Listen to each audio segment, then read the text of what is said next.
When we talk about climate action, it's easy to focus on big policies. But what about trust? How do we know the data is real?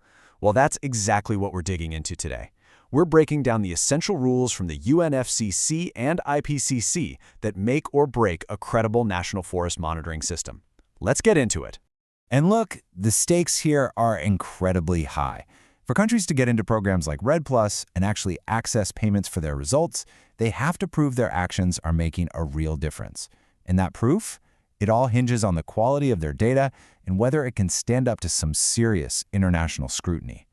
So here's our game plan. We'll kick off with a high-level mandate from the UNFCCC, then we'll get into the nitty-gritty how-tos from the IPCC.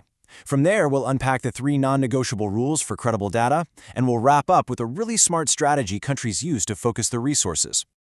So, first things first, why do countries even build these super complex systems? Well, the simple answer is, it's not optional. It's actually a core requirement of the whole international climate framework. Yep, the UNFCCC basically laid down the law. It said that any country that wants to receive payments for reducing emissions from deforestation, what we call REDD+, must have a robust and transparent national forest monitoring system. It's one of the 4 key pillars you need to even be in the game. And this didn't just happen overnight. You can actually see how the requirements got more and more serious over time.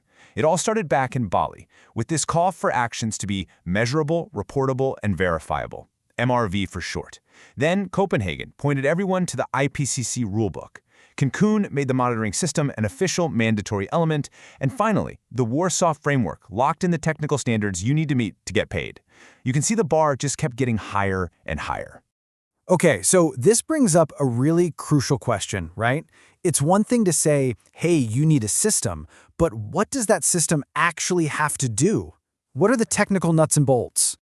And this is where we get into the how. The UNFCCC sets the big picture policy, but it's the Intergovernmental Panel on Climate Change, the IPCC, that gives everyone the scientific and methodological playbook.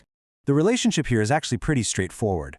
The UNFCCC decisions explicitly say that countries have to use the IPCC guidelines as the foundation for estimating everything, from their forest emissions to how their forest area is changing. And we're not talking about a little pamphlet here. These are seriously detailed, specific documents. The 2 big ones are the 2003 Good Practice Guidance for Land Use Change in Forestry, or LULUFC as you'll hear it called, and the 2006 IPCC Guidelines. These are pretty much the technical manuals for building a credible national inventory. So what's the whole point of following these guidelines so closely? It's to produce a greenhouse gas inventory that checks all these boxes. It's got to be transparent, consistent, complete, comparable with other countries, and, of course, subject to rigorous quality checks. Really, what this all does is make sure everyone is playing by the same rules. Okay, so building on those IPCC goals, the UNFCCC has basically boiled everything down to 3 non-negotiable regulatory criteria. You can think of these as the 3 pillars that hold up the credibility of the entire system. Seriously, think of these as the final exam for a country's forest data. If the data doesn't meet these 3 standards, it won't be accepted for results-based payments. It's that simple. Let's break them down. First up is consistency. This just means you can't change the rules halfway through the game. The methods you use today to measure your performance have to be the same ones you used to set your historical baseline, that FREL or FRL. This makes sure you're comparing apples to apples and that any progress you report is real, not just some accounting trick. Second is reproducibility. This one's easy. It's all about showing your work, just like in math class. A country has to provide enough detail, all the raw data, the methods, the assumptions, so that an independent expert could take it all and get the exact same result. This is the absolute foundation of third-party verification, which you have to get paid. And third, we have transparency. This pillar ensures that nothing is hidden in a black box. Every single part of the process, from where the data came from to the definitions you're using, has to be clearly documented and open for anyone to see and check out. It's the ultimate confidence builder.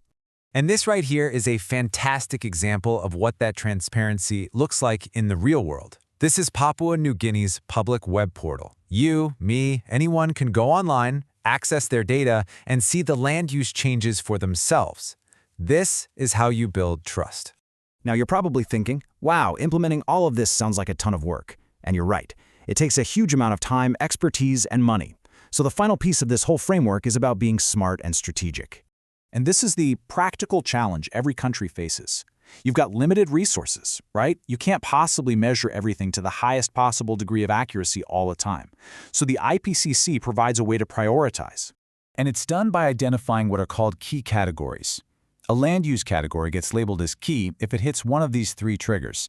Either it's responsible for a huge chunk of the country's total emissions, its emissions are changing really fast, or there's just a lot of uncertainty about what's going on. These are the spots that have the biggest impact.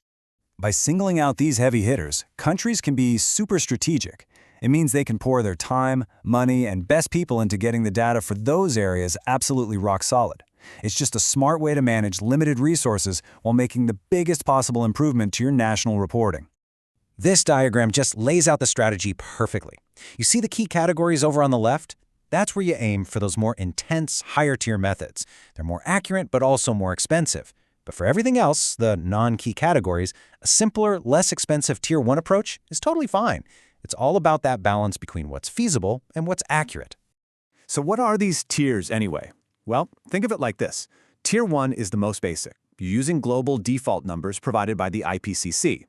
Tier 2 gets more specific, using data that was actually developed for that country or region. And Tier 3 is the most demanding. We're talking detailed national forest inventories and complex computer modeling. The whole idea is to use your resources to climb that ladder for your most important categories. All right, so let's recap this technical deep dive. First, a national forest monitoring system isn't a nice-to-have. It's mandatory under the UNFCCC for REDD+. Second, the IPCC writes the official scientific rulebook.